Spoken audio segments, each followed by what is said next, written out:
Oh, man. And we're back. Yes!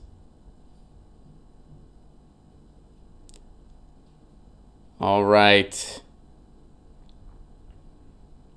See how we're doing here. We're not quite up yet. So hold tight.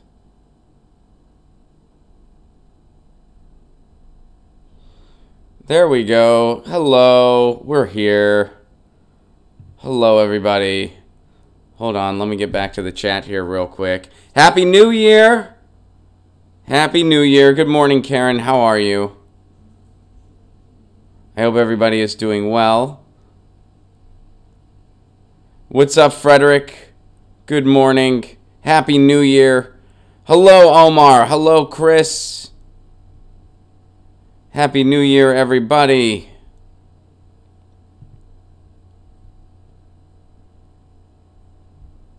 My stream's being a little wonky because it's telling me that we're offline. I don't think we are. Hello, Colin. How are you? I'm pretty sure we're not offline.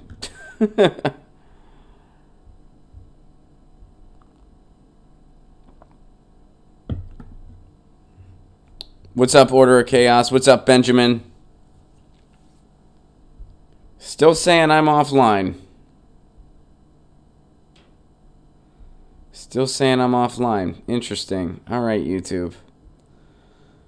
Weird way to start.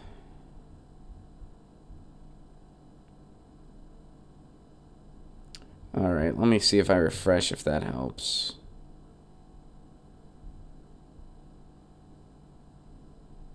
Maybe that'll...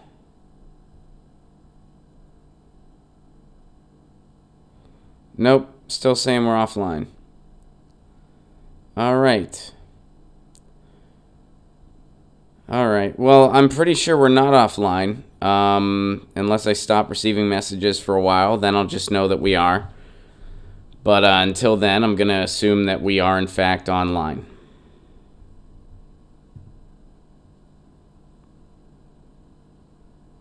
Yeah, it says we're live.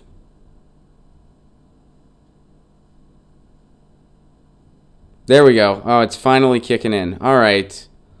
All right, YouTube. All right. That is not annoying at all. Okay.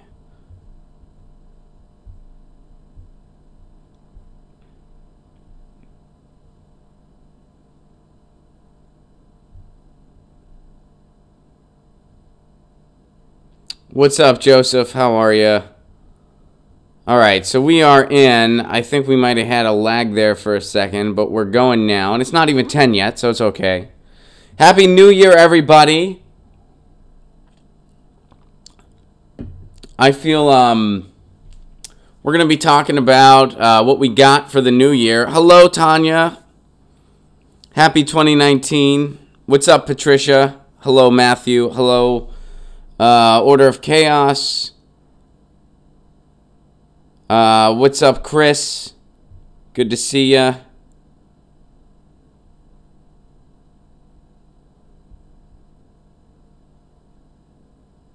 Tim, I hope 2019 is better than 2018. Me too. I always hope that the next year is better than the last, Counting Crows style. I always like to think that the best year of my life is coming up. And I'll say this year because, you know, this year just started. But then, you know, next year. What's up, Austin? What's up, Mike? All right, we're finally loading. It was weird. The stream was like saying we weren't there, but we were. Excuse me. Let's see. Still didn't check out Streamlabs, Balthazar. My apologies. Ron, did you officially confirm Indianapolis? Not yet. We're gonna be doing more dates. Like right now, we are just finishing up the first half of 2019 as far as booking goes. We're working on the East Coast. East Coast is gonna be June, and then we're gonna be doing the rest of 2019 after that. And chances are we're going to be doing the Midwest in the fall. No, I'm not hungover. Just dealing with the stream that was kind of lapsing on and off, and the show hasn't even officially started yet. Any chance of clips of your and Graham Elwood's tour? Probably a little bit, but I recommend people check it out live. Let's see. What's up, Sylvia?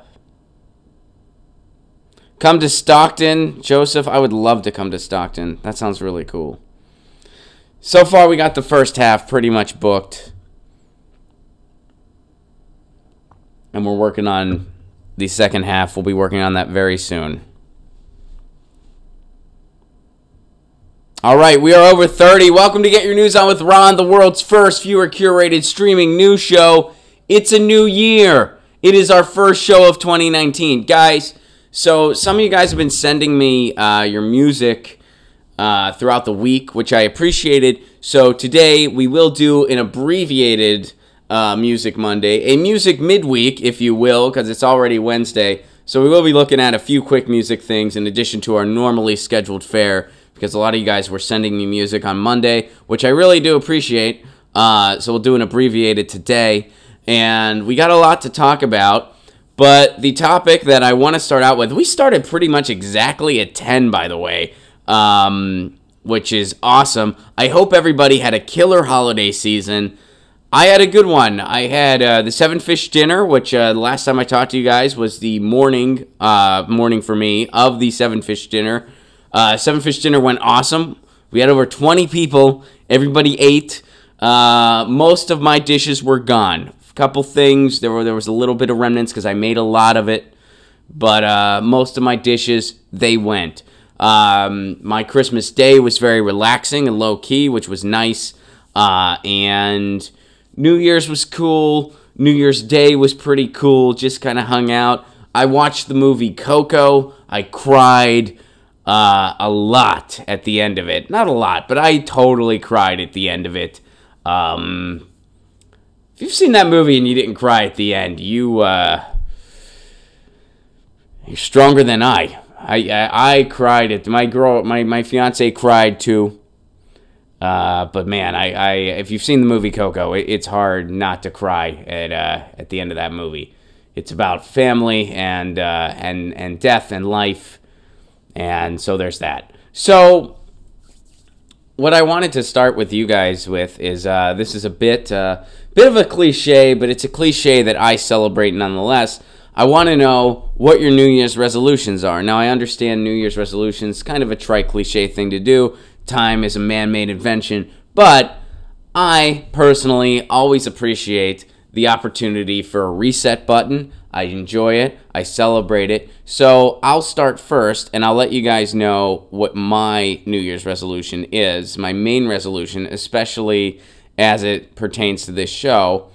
And I'm going to read something to you guys, so bear with me. This is something that originally appeared on my Patreon. I posted this for my patrons, patreon.com/Ron Placone, if you are so able.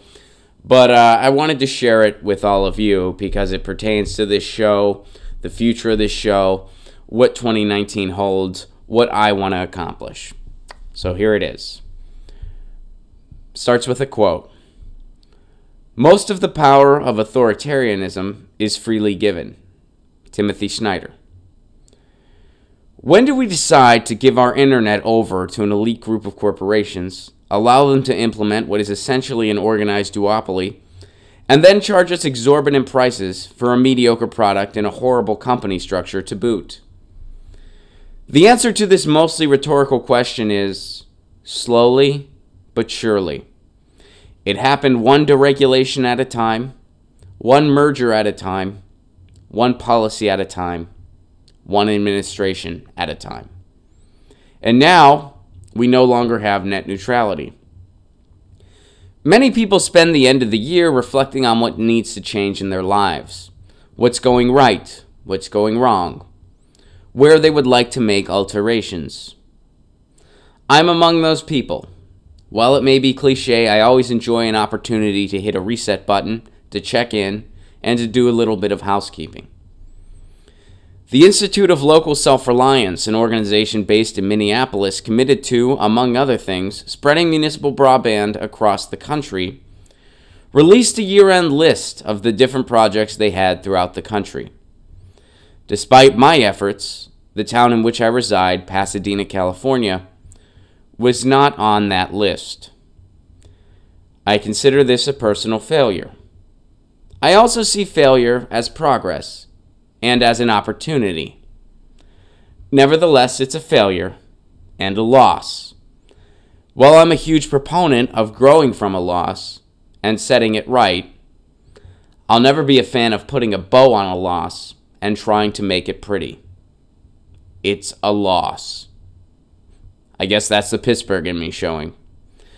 Throughout this year, I found by the way, I wrote this at the end of 2018, so when I say throughout this year, I should say throughout last year, I found myself spending way too much time in the mud pit that is electoral politics.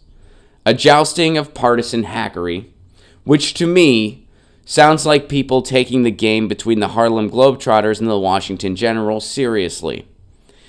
It's a world I don't consider myself part of, though I do recognize the overlap that exists. Now, don't get me wrong, I'm not saying electoral politics has no place whatsoever in my little creative quilt. It certainly has its place, and will continue to. But as far as Get Your News On with Ron is concerned, it will take a backseat to cause-based initiatives, in particular the one I've taken under my wing, municipal broadband. Municipal broadband, in very short summary, takes internet access out of the hands of private corporations and into the hands of cities and municipalities. I plan to do everything in my power in 2019 to assure that, at the very least, Pasadena will not be absent on the Institute's list again. This involves showing up to City Hall meetings more often, which of course I will be filming and will have content in regards to. Helping to establish a local alliance and covering more related stories and activity throughout the country on Get Your News On with Ron. There's more going on than I realize. Hell, I just found out yesterday that Oberlin, Ohio has an internet co-op open to residents. How did they pull that off? As of the recording of this, I don't know. But I'm going to find out live and on a stream. We're going to have someone from that organization on the show to break it down for us so that we can do the same thing in our communities. So there will be a difference in Get Your News On with Ron. Not a huge groundbreaking one, but a difference nonetheless. In the back of my mind, of course, I'm wondering, how do I make this shit funny? But I'm not worried. That one fold, thus far, it always has. The future may hold more of an organized task force, a ballot initiative, possibly even a nonprofit. At the very least, it's going to be more of what I view to be positive and productive. A fellow comedian, Ted Alexandro, said something recently that really stuck with me. Check out his new special, by the way, Ted Alexandro. He said this in an interview. I'm used to my views not really being represented on the ballot. Nailed it. Why should I spend all of my energy picking a fabricated side when in reality the type of change I actually have some control over, and that which needs to happen anyway, begins in my own backyard? There were several things I was excited to vote for in the midterms. All were ballot initiatives that were there because of the tireless work of grassroots citizens' initiatives. None were candidates. Not that there weren't some great candidates out there, I just didn't live in their districts in any of the cases. Anyway, my point is, the change I need to make is obvious and exciting. I'll be seeing you all in the trenches, and while there will certainly be non-glamorous elements of all this, it will pale in comparison to the cesspool of tribalism and negativity that is hyper-partisan punditry. The peeks under the hood I've had on certain shows I'm no longer welcome on have done me the favor of showing me exactly what I don't want to become. So here's to 2019. Happy New Year. That in a nutshell is my resolution. And I'm curious to know what yours are.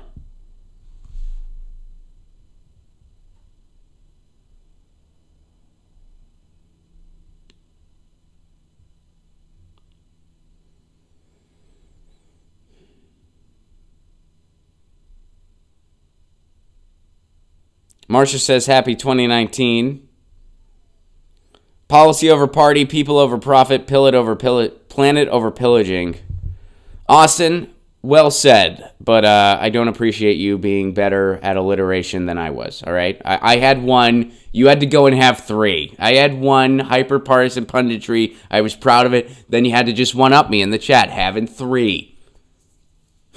Just kidding. That is very well said. I'll repeat it. Austin says, policy over party, people over profit, planet over pillaging. And he had to go one-up me on the alliteration. Let's see. Piss on those shows, says Sylvia. Patricia, what shows? Tim Flowbug, who blacklisted you? I'm referring to the Stephanie Miller show and the Nicole Sandler show, if you must know specifics. We need a Star Trek future. I agree. What happened to Debbie? I don't know what that question means.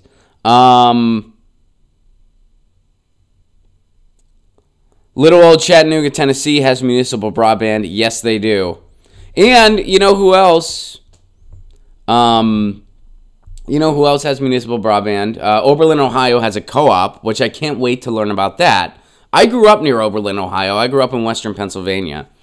And so I know, you know, and I don't mean this to like diss on Oberlin, Ohio. I don't mean this as in an insulting way at all. This is complimentary, actually. But I'm just saying, if Oberlin, Ohio can do it, other cities can too. You can't use, oh, we can't afford it. Oh, we're too small. Like, look, Oberlin, Ohio is doing it. They're not some big, rich area. They're a hardworking, blue-collar city. And a small city to boot. They're doing it. It can be done. Let's see what else you guys are saying. Joseph says, I saw the mayor of Pasadena on TV yesterday. He was in the parade, and my first response was, that's the guy who ignored Ron's reasonable request that he stand up for net neutrality. He sure was. Our mayor is not the friendliest dude. He just, every time I showed up to a city hall, he just sort of grimaced at me and everybody else. It's not like I was special. I don't know why that guy, I don't know who voted for that guy. Like, I really don't. And you know, I know I'm talking insider baseball here because I'm talking about my mayor, but he is just one of the most, I mean, usually if you're a politician, especially a local one, you're at least very good on camera and you're smiling, you're like everybody's buddy when you're with them in person. This dude doesn't even try to hide his disdain for everybody around him. The fact that he hates sitting in city hall meetings. Like, he doesn't even try to hide it. But what are you going to do? Lee Carter gets a shout out. Lee Carter is a good guy, first of all. Second of all, Lee Carter is also pushing municipal broadband. I don't know why, if that's why you guys gave him a shout out, or if you just gave him a shout out because he's doing awesome work, because he is. But among that awesome work that he's doing, he's pushing for municipal broadband. I actually tweeted at Lee, and I said, Lee, me and you got to join our forces together, and we can call it Gingers for a Free and Open Internet. He never tweeted me back. I don't know why. I thought it was a damn good idea. I thought it was a great idea. But, you know, Lee, Gingers for Muni. Now, what I need is something that starts with a G. Gingers for, what's something that starts with a G that goes along with municipal broadband? I have no freaking clue. Gingers for grids that have internet? That's not that good. Gingers for grinding out city-owned internet. There we go. Gingers at grinding out city-owned internet. GG COI. Gigquaya. Order of Chaos nailed it. Gigabytes. Gingers for gigabytes. Dude. And dude wasn't directed at anybody. It was just an expressive me throwing it out there. Gingers for gigabytes. I love it. Yes. Gingers for gigabytes. Well, guys, show's over. We can't top that. No, I'm just kidding. That's awesome. So what are some of your guys' resolutions before we move on? I haven't seen much. Gingers for gigabytes. Well, so I gotta get Lee over to my team. I gotta get him to start helping out, which he's probably doing more than I am. But you know, what are you gonna do? He has more power than me. Less talk, more action, says Stephanie. Bella wants to lose some weight. I released the clip on how I initially lost a lot of weight. I think that when you want to lose weight, you just kind of make some lifestyle changes and you take it from there. Developing a worker co-op to the point we can employ the founding members full time. Chris, that's awesome. Some people are calling their reps today. That's awesome. Making Jeremy Corbyn Prime Minister, says Patricia. Shout out to Manchester. I miss you, Manchester, very much. So much. A lot. Really miss it. Say hi to the Afflecks for me. Put broadband on the ballot. Leon, me too. That's what I'm fighting for too. Or, you know what? The thing is, internet co-ops are also an option. Maybe my thing isn't going to be a ballot initiative. Maybe Pasadena is going to have a citizen-owned internet co-op. Because we're going to have some stories today that's actually easier to do now. And that's going to be our first story coming up. Long Beach going to attack open mics with the tenacity of a young comedian. Doing stand-up or music? What are you going to be doing at those open mics? OG, Happy New Year. Thank you very much. Let's see. Daniel, my New Year's resolution is to start writing an album. Do it, Daniel. And we'll talk about it on Music Monday. And watch less news other than Ron. Aw, thank you. Well, I appreciate you keeping me part of the media diet. Thank you very much. Let's see. Funny music, says Long Beach. Cool, man. If any of it's political, we'll have you on a politics night. I've been wanting to have some music. How insane is it that we have to force society to put information technology in the hands of the public? Right! Exactly! How insane is it that we let this... Here's, in the thing I just read, I talk about briefly about how we got to this point, and it was one deregulation at a time, one merger at a time, and I do think that the short answer, that's the case.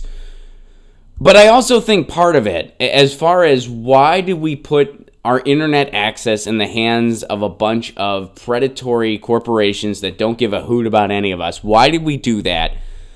I think part of it, too, is... none of us knew what the internet was going to become. And, I'm saying this as a millennial. I am just old enough to remember the world pre-internet. Like, I remember a pre-internet world. And I also remember the internet as it developed. I remember a time where it was unheard of for a band to have a website. That changed real quick. I remember a time where only the biggest companies in the country had a website. That changed real quick.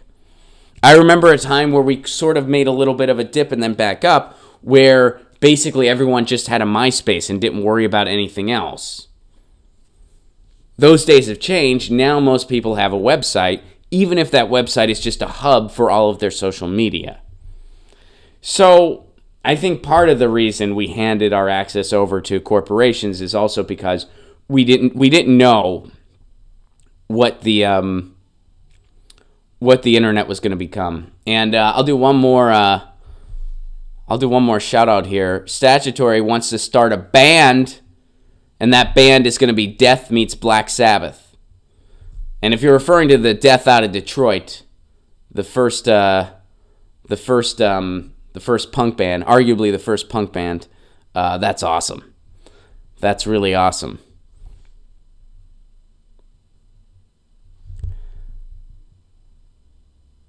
Us open source supporters have been on this since day one of the net. Well, shout out to you, Corey. And we're all still in the fight. All right. Let's go to some happenings. So I mentioned how maybe an internet co-op is going to be the way to go as far as getting municipal broadband in my particular neighborhood. So unbeknownst to me, there was actually a piece of policy that passed in California. Look at that alliteration. Unbeknownst to me, there was a piece of policy that passed in California. Gingers for gigabytes. Yes. All right, we'll start with this story since it had something to do with the resolution chat. The resolution chat for a revolution. How's that? All right. So this happened in the midterms, and because of all the hype about our net neutrality bill, a bill that I am for, and I am glad that it passed. Again, we have to fight this from every angle. That includes net neutrality policy. That includes trying to get the CRA to happen, even though at this point it looks like it certainly is not going to. They missed the year-end deadline. But we got to fight it from every angle. But here's some news. Check this out. Governor signs bill eliminating restrictions for rural community broadband. Well, major media outlets, and this is from a little while ago, this is from back in October, and this is a piece of legislation that I missed, and I was wrong for missing it. While major media outlets cover news about Jerry Brown's decision to sign the net neutrality bill, you guys remember that? We covered the shit out of that bill. We're high-fiving, this is back to the article, over his signature on AB 1999. AB 1999 focuses on the responsibilities of and authority of community service districts created to provide necessary services. Prior to the adoption of AB 1999, a CSD would first have to engage in a process. So if they wanted to get internet, here's what they would have to do before this bill passed. A CSD would first have to engage in a process to determine that no person or entity was willing to provide internet access.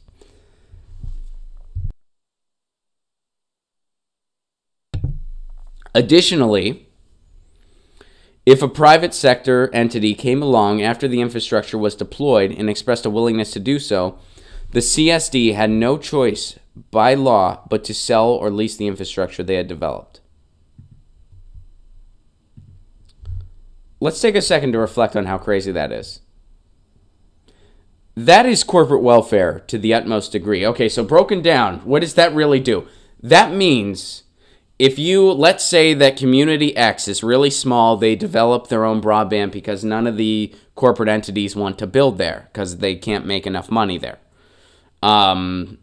If they see this municipal internet project and they decide, hey, good job, we're going to take it over now, the city has no choice but to give it to them. That is corporate welfare to the nth degree. That's basically saying, imagine if they had that law for personal property. Imagine, hey, you're welcome to live in this community and you can totally build a house, but we also have a contract with House Tech Inc. And if they like your house and they're happy with the development you did on your house, you have no choice but to give it to them. They'll let you'll still pay them a mortgage. You can still live there. But, your mortgage is going to them. All the decisions about the house goes to them. Any upgrade decisions for the house, that's their call. And you have no choice but to give it to them. Does that sound like freedom to anybody? No? Well, it shouldn't. That's what they're doing when it comes to internet infrastructure. That's exactly what they're doing. They used to require that in California. Those used to be the requirements, the two requirements. You need to make sure no private entity could build it, and by private entity, they mean Comcast, AT&T, Spectrum, Charter. And if no one else could build it, then you could. The other restriction, if the private entity came in, which means Comcast, AT&T, Charter, Spectrum, you had no choice but to give your property to them. Well, both those restrictions are gone now. We don't have those anymore. And even though this is mostly for rural areas, this focuses more on rural broadband,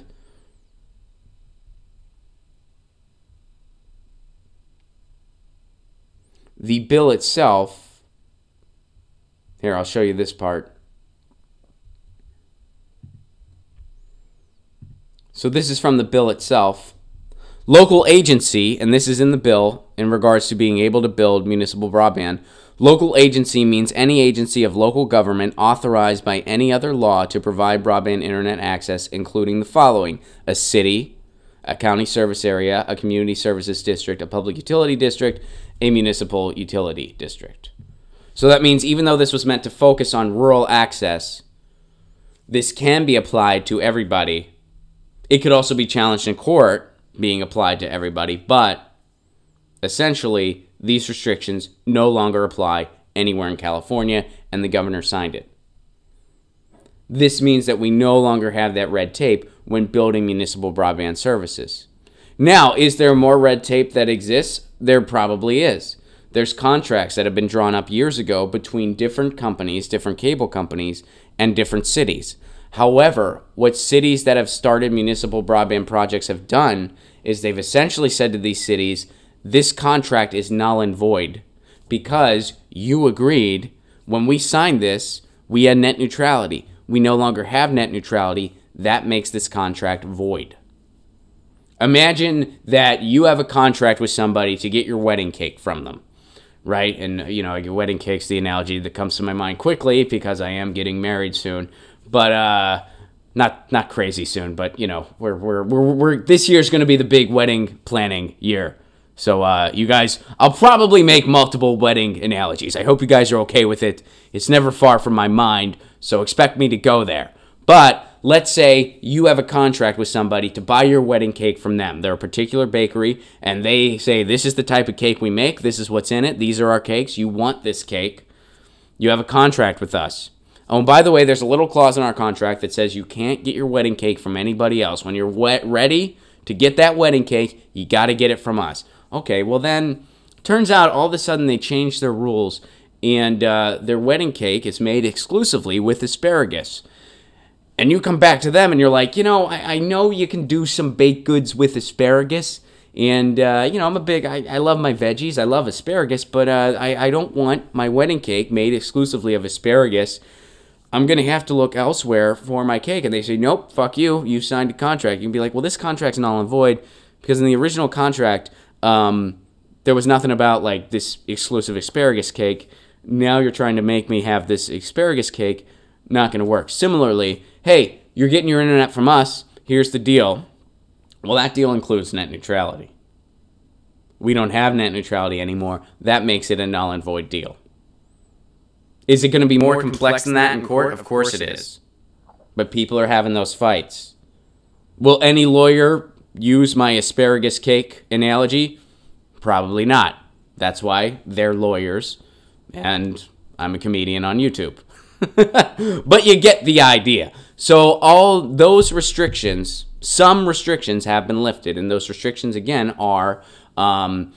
you don't have to look for a private entity first. You don't have, I mean, basically, that's corporate welfare too, because what that's saying is, hey, Comcast, AT&T, Verizon, do you want to make money here? No, this town's so small, you don't want to make money here? Okay, I guess we'll let them build their own thing. This bill could have been called, hey, you can build your own stuff now. That's what this bill could have been. Hey, you can build your own stuff now. And then, of course, the second restriction we talked about, the restriction of you no longer have to hand your property over to them, which it is baffling that that was ever a law in the first place. Again, imagine if they applied that to a house.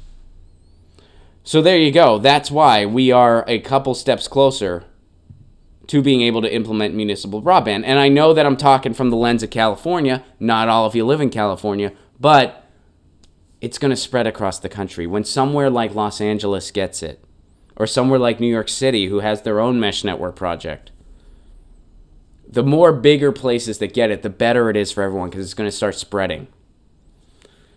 And I know some of you are fighting in your own communities. You should look into this type of red tape and see what kind of policy might combat it. And by the way, Ed Chow, the author of this bill, we're going to have on the show to discuss it as well, to really unpack the ins and outs of this bill with us.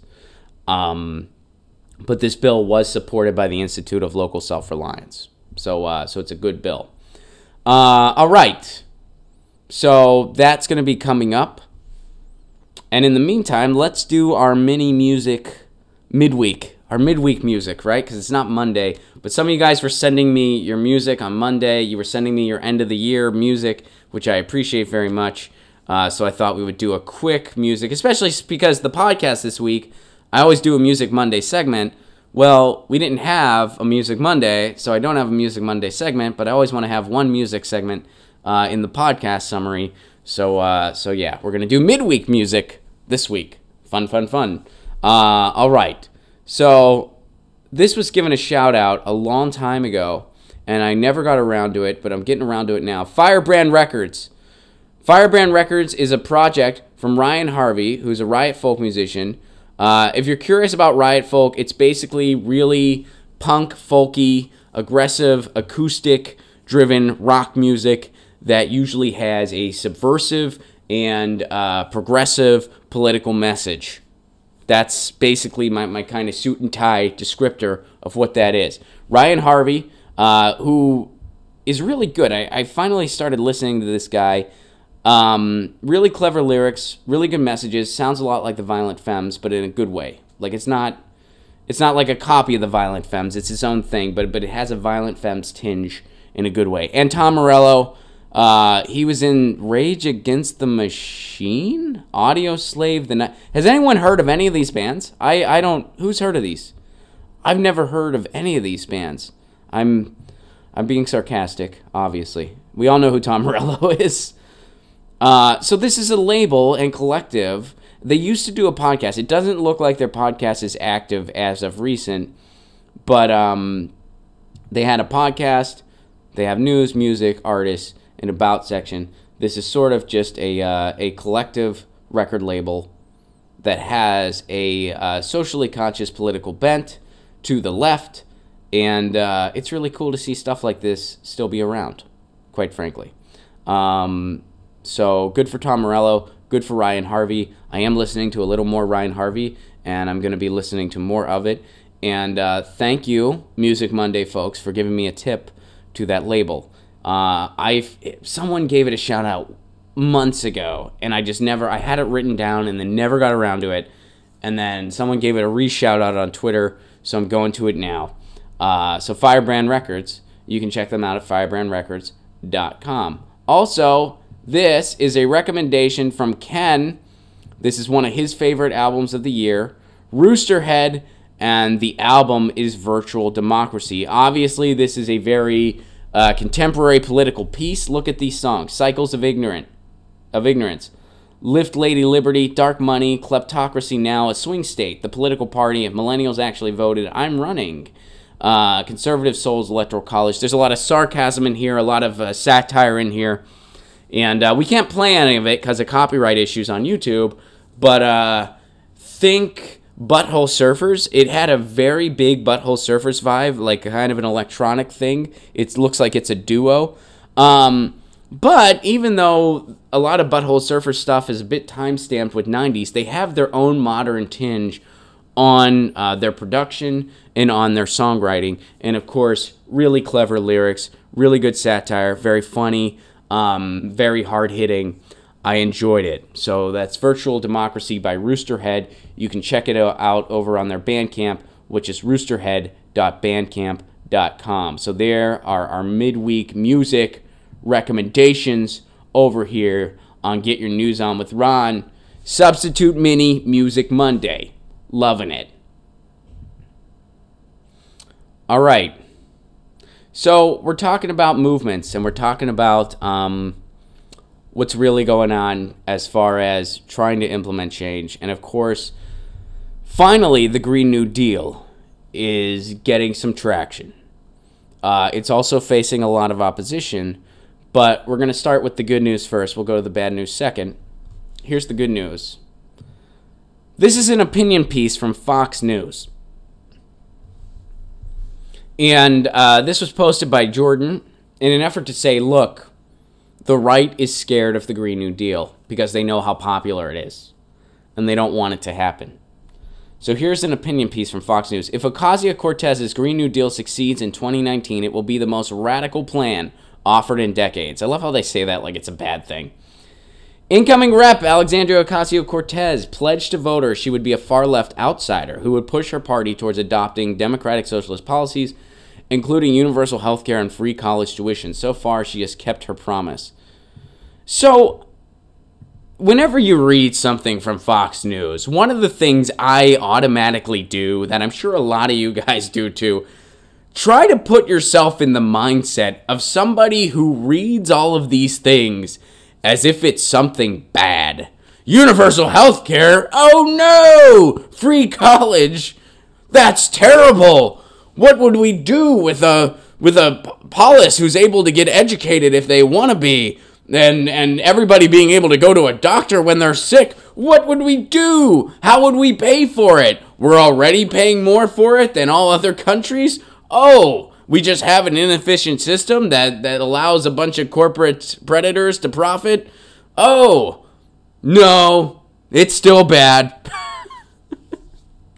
Like, imagine reading that. Well, that'd be terrible. Oh, my God. Universal. All right. I guess that's my impression of a Fox News person. I don't know. All right. So, although the broad talking points of the plan have been circulating for months, it wasn't until recently that AOC provided any details of her proposal. So, this is going to be the New Deal, the Great Society, the Moonshot, and the Civil Rights Movement of our generation. Again, imagine thinking that's something bad. Imagine being, oh, no. All those things.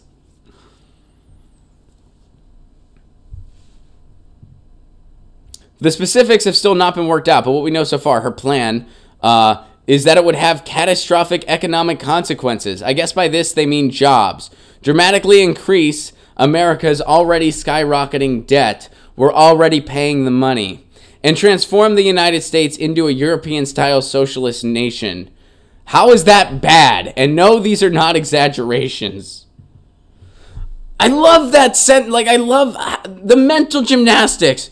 First of all, it would have economic consequences. Yes, it would bring jobs. People would have jobs. It would have jobs. It would explode the debt. No, it would just reallocate the resources we're already spending. We have failing infrastructure. We had the pockets of the oil and gas companies. It would just restructure our resources into a more sustainable future. And it would make us like European democratic socialist countries. You mean the ones that are happy? You mean the ones that have the highest happiness index in the world? The ones that have high GDPs? That have high happiness, that have higher life expectancies than us? Where nobody goes bankrupt to pay medical bills. You mean those countries? We're going to be more like them? This is great. I mean, this is great promotion for lefties. And that's something that, you know, Lee Carter got a shout out earlier in the show. That's something he's been doing. He's been retweeting Fox News stuff going, hell yeah. Yeah, that's exactly what we're trying to do. And what does this mean in the big picture of things? This means that their buzzword demon terminology, they're devil terms, which remember what God terms and devil terms are. God terms, something you associate with something positive all the time. And whenever you hear that term, you automatically go to something good, something we need. Innovation. You know, that's a God term. What's a devil term? The opposite. Something you always associate with something terrible. You hear that buzzword, oh no. Via the work of entities like Fox News, socialism. Big buzzword. Oh no, socialism. Oh, we're going to be like those European countries. Oh, no. That's finally starting to break. People are seeing through it. It's breaking. It's failing. And it's slowly ending. Because the people that take Fox News seriously, demographically, they're not getting younger. And no, I'm not implying that all older people take Fox News seriously. I know for a fact that's not true. I'm not generalizing. I'm just saying, statistically, the average Fox News viewer is 72 years old. It's probably even older than that now. So the devil term, buzzword, propaganda, it's slowly going away. Articles like this opinion piece, they're grasping for straws. And they're slowly becoming obsolete. And that's some good news. But what's some kind of lame news when it comes to the Green New Deal? Well, I'll tell you. Unfortunately, the opposition that Alexandria Ocasio-Cortez and other progressives face in regards to the Green New Deal doesn't just come from the right, doesn't just come from Republicans. Unfortunately, it comes from some Democrats too. Democrats that should be Republicans, but, you know, we have two right-wing parties. Nancy Pelosi rams austerity provision into House rules package over objections of progressives. Despite pressure from progressive Democrats, the House rules package for the 116th Congress will include a pay-as-you-go provision requiring all new spending to be offset with either budget cuts or tax increases. So this is commonly referred to as pay-go. We've talked about pay-go on the show before, what pay-go does. If you pay for anything, this article comes from Joseph, by the way. If you pay for anything, or if you want to implement any type of policy, you have to offset the cost right away. You can't just say we're reallocating the resources, we're going to change the way healthcare is distributed in this country. It's going to not leave anybody behind, and it's going to cost less than what we pay now to the private insurance industry. You can't do that. It has to be offset with costs within the governmental budget. So it would have to be offset with taxes or something like that. So what is this going to do? This is going to kneecap any chance at progressive policy changes. Why? Well, because that's the priority of the Democratic establishment. Again, winning is priority number 3. Priority number 1, make the donors happy. Priority number 2, keep those progressives in check, because that goes along with making those donors happy. Priority number 3, maybe we'll beat a Republican or two. But if not, no biggie. Gravy train keeps rolling. Nancy Pelosi, who will be sworn in on Thursday, has promised for months to restore the pay-go rule. Why? Because I guess it's a bipartisan marketplace of ideas. She instituted this when first taking over the Speaker's gavel in 2007. She ran into resistance from progressives who believed that the rule would make it more difficult for Democrats to pass a host of liberal agenda items, from Medicare for all to a Green New Deal to tuition-free public college. You know, those things that pretty much everybody wants.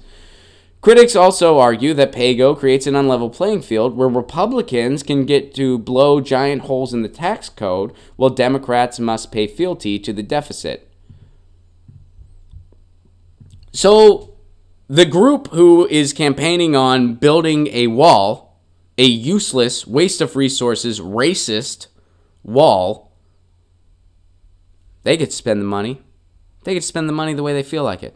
They can give all the tax cuts to their rich friends that they want. But the group that's supposed to be standing for Medicare for all, standing for a Green New Deal, standing for tuition-free college, they gotta find somewhere in the budget to cut something else. You see how it's rigged. You see how it's tilted to just favor the elite. And that's why this is a plutocracy. All right, let's see what else is in this article. All right, there's an enormous appetite in the Democratic Party and among all Americans for major public investment to tackle our nation's major crisis. And by the way, we're already spending the money. Medicare for all, again, would save money. Medicare for all would save money. Pelosi and the Democratic Party leadership support of pay-go actually makes solving these crises all but impossible. The Democratic Party leadership is unilaterally disarming and shooting themselves in the foot. No, they're just making the donors happy. That's really what they're doing. They're making the donors happy. Alexandria Ocasio-Cortez will be voting against this, as will Ro Khanna. As of the recording of this is news. This is pretty much breaking today. As of the recording of this, I don't know any other individuals that are standing against it, but I do know of those two that have said outright they are standing against it. Pay-go.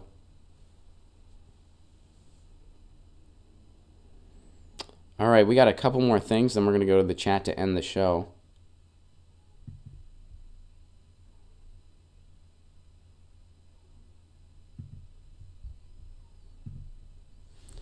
He did nothing wrong. Giuliani. defends Assange's decision to publish Hillary campaign emails.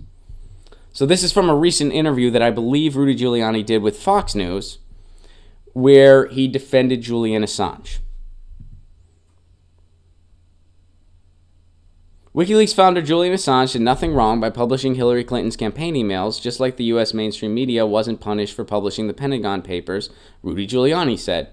Giuliani made the comments on Sunday after he was asked on Fox and Friends whether he was open to the idea that the emails stolen from Hillary Clinton's staffers may have been accepted by her rivals in the team of then-candidate Donald Trump. In 2016, unidentified hackers gained access to the personal Gmail account of John Podesta, who led Clinton's presidential campaign. WikiLeaks subsequently obtained a cache of emails from the account and published it weeks before Election Day. This sparked outrage within the Democratic Party. WikiLeaks has never revealed the source of the hacked emails, saying only it was not Russia and it was not a state party. Giuliani, who is Trump's attorney and longtime friend, acknowledged that the hack itself was a crime and those responsible should go to jail. Nevertheless, he defended Assange's decision to publish the emails. No press person or person disseminating that for the purpose of informing did anything wrong. No press person or person disseminating that for the purpose of informing did anything wrong. And here's another quote. You can't put Assange in a different position. We may not like what he communicates, but he was a media facility. He was putting that information out. Every newspaper and station grabbed it and published it. I don't agree with Rudy Giuliani on very much, if anything, but in particular, when it comes to Julian Assange, I agree with those words. And you guys already know that about me. I know Julian Assange didn't do anything wrong. He's a journalist. He was doing his job. When he was blowing the whistle on the Bush administration, everybody loved him. Then he blows the whistle on the Democratic establishment too, and all of a sudden he's public enemy number one. Still not even clear what he's being charged on. No formal charges. And he's being held up in an embassy. So, you know, a lot of people that are concerned for him saw this as a good thing because a powerful person said these words, which I do see that. However, they're just words in an interview. Will this lead to anything more substantial? It's very tough to say. I don't believe pardoning Assange is a priority for Donald Trump, mainly because I just have no reason to believe that. He's never given anything to believe that it is a priority. I wish he would, obviously, but I don't think that's much of a priority. So I'm not trying to be a Debbie Downer in particular to this article. It is cool somebody in that position of power is saying that for Julian Assange. And it happens to be somebody I disagree with 99% of the time. Here's the 1% of the time we're actually in agreement on a certain statement. But will it lead to anything substantial? It's very tough to say. I mean, it's good from a media conversation standpoint, although it would be better if it was coming from someone prominent on the left. What I would rather have than somebody like a Rudy Giuliani say something in favor of Julian Assange. I wish somebody like a Michael Moore would. Somebody who's in the public spotlight, who has the respect of the corporate mainstream opinion, and can kind of say, hey, look, you might not like what he did, but he was being a journalist. He was doing his job. He's not the person that should be demonized. So I'd rather it come from somebody like that. And I have no idea what Michael Moore's opinion is one way or the other on Julian Assange. I don't know. I'm not cognizant of anything he said or hasn't said. But I think it would be more fruitful coming from him or somebody like him than coming from a Rudy Giuliani, because this is just going to be spun as being like, oh, see, Julian Assange is in cahoots with Trump and Rudy Giuliani's an agent of Russia. You're just going to get more of that. So, you know, this was shared with me. Susie sent that in. I do see why people are celebratory that somebody in a position of power is saying something in favor of Julian Assange, regardless of who that person is. the person in power, I mean. But I don't really know if this will yield to anything fruitful as far as him being free. So I guess we'll just wait and see. That's all we can do. And as Tom Petty said, the waiting is the hardest part. Let's end on some good news. Tim sent this in, and then we are out of time. We didn't get to quite everything I wanted to get to today, but that's a good problem to have because I want to go to the chat here in a minute.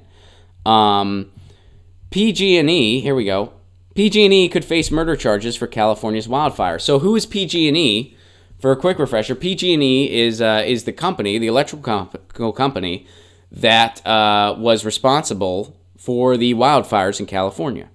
Now, they said it was an outage that caused all this. However, there's some evidence that kind of points to the contrary. Let's see what the article's saying. All right. PG&E is already under investigation for criminal wrongdoing related to California's deadly wildfires. Though investigators have not determined what officially sparked it, PG&E reported an outage on a transmission line. If district prosecutors find that reckless operations of its power equipment caused any of the state's deadly wildfires in the past 2 years, the company could be held responsible for not just the resulting property damage, but the loss of life as well. PG&E's most important responsibility is public and workforce safety. Our focus, this is what they're saying, our focus continues to be on assessing our infrastructure to further enhance safety and helping our customers continue to recover and rebuild. On Friday, California's Attorney General submitted a legal brief to the federal judge who is considering how the wildfires could affect PG&E's probation from a criminal case born out of a 2010 explosion at a natural gas pipeline. Potential charges range from minor misdemeanors related to poor maintenance of trees along power lines to involuntary manslaughter or murder if the company is found to be the cause of the wildfires.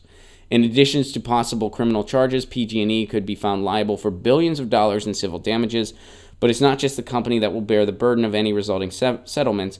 In September 2018, California Governor Jerry Brown signed a bill which permitted PG&E to pass on some of the costs related to the utility's role in the 2017 wildfires onto their customers. So there is there's the hook there. Is it good that a corporation like PG&E be brought to justice? Yes, of course that's good. Should they be held liable? Yes, of course. But Governor Jerry Brown signed a thing that they can pass on some of those costs to their customers. Who are their customers? The consumers. So that's crazy. Your home gets burned down because of their negligence, and now the burden of the cost of their negligence they can put on you, the person that lost their home. Corporate welfare. We had two glaring examples of corporate welfare in today's show. Today's show, which, by the way, you guys know how I get this show. I get this show from articles that you guys tweet to me. This is a community news show in the purest sense of the word. We had two, for instances, of extreme corporate welfare. The, for instance, of, hey, if you build your own internet infrastructure, you're required by law to give it to a corporation if they want it. And now, for instance, of, hey, if your home got burned down because of an energy company's negligence, you have to bear the cost of paying for it that energy company has to pay. You have to bear the cost with them. If they face charges, if they face consequences, you have to bear that cost too as a consumer. That's corporate welfare. That's predatory corporate welfare, which is not, I don't need that predatory in there. It goes without saying. You get policy like that when you have a government who is actively working not for the people but against them. When you have two parties that are in bed with the powerful and the elite and Wall Street and corporate America. And change needs to happen in our backyards, and it needs to multiply from there. It happens from the bottom up, not the top to the bottom. Not the top to the bottom, from the bottom to the top. Huh? Gingers for gigabytes. Let me see what you guys are saying, then we're going to end the show. Let me do a few little bit of housekeeping. First of all, tour dates. We are announcing tour dates. We got a lot. January, get your tickets for Florida now. Gainesville, Coral Gables, Orlando, Jacksonville. Get your tickets now. Ronplacone.com for tickets. Florida, I'm seeing next week. I'm going to be in Florida next week, the 9th through the 12th. Can't wait to see you soon. New Orleans, tickets available now. Pensacola, Lafayette, Louisiana, tickets available now. Texas, tickets are available for Houston, Dallas, Fort Worth, and San Antonio. Tickets will be available for Austin soon, but April 15th, we're going to be in Austin. May, get your tickets now for Boise, Idaho, and Salt Lake City, Utah. We're doing 2 nights in Salt Lake City. Get your tickets now. June, we're coming to the East Coast. Tickets for Washington, D.C. are available now. More tickets will be available real soon. More shows will be announced real soon. If you are able to support this show on the sustainability end, please do consider becoming a patron. Patreon.com/Ron Placone. For a give what you can level, you get all kinds of exclusive content, and you're going to help bring municipal broadband to the entire country. You're going to help me provide that content so people can use it as a resource. You're going to help expand the show, get better equipment for the show. You're going to help me pay my people better. You get the idea. Patreon.com/Ron Placone. Guys, we are totally out of time. Let me see what you guys are saying. Goldilocks, Happy New Year from Virginia. Thank you very much, Goldilocks. Happy New Year to you as well. Let's see. Public banks and post offices. Amen, Cameron. We got to keep the fight up for public banks. I agree. Daniel, thank you very much for the love. Right back at you. Tim says, use Citizens United against them. Amen. David, gigabyte internet neutrality gives everyone rapid service. Gingers. Oh, man, I am taking a screenshot of that. Gingers, gigabyte internet neutrality gives everyone rapid service. Yes! David, you nailed it. Gingers for gigabytes, and gingers means gigabyte internet neutrality gives everyone rapid services. What can't you guys do? You guys freaking rule. Yes. Time to boycott PG&E. It's been time, Patricia, but amen to that. Thomas points out the yellow vests are coming to the U.S., so is Extinction Rebellion. That's coming up on January 26th. We will be covering it more as the time gets closer. By the way, I don't know if you noticed the little cut on my forehead. That was actually from my fiance, and it was my fault. She was giving me a temples massage, which was very sweet of her. And I moved, I moved and her nail caught me right here. So it was kind of funny. We laughed about it. But anyway, that's what that mark is, in case you were wondering. Guys, we are totally out of time. I love you all very much. I will send Lucy everybody's hellos. And, God, it feels so great to be back. And I'm glad you guys are stoked for 2019. I am very, very stoked for 2019. I will be back tomorrow, same time, same channel, 1 p.m. Eastern Standard Time, 10 a.m. Pacific Time, right here on youtube.com/Ron Placone. I will see you then. Until then, stay safe. It's time for revolution.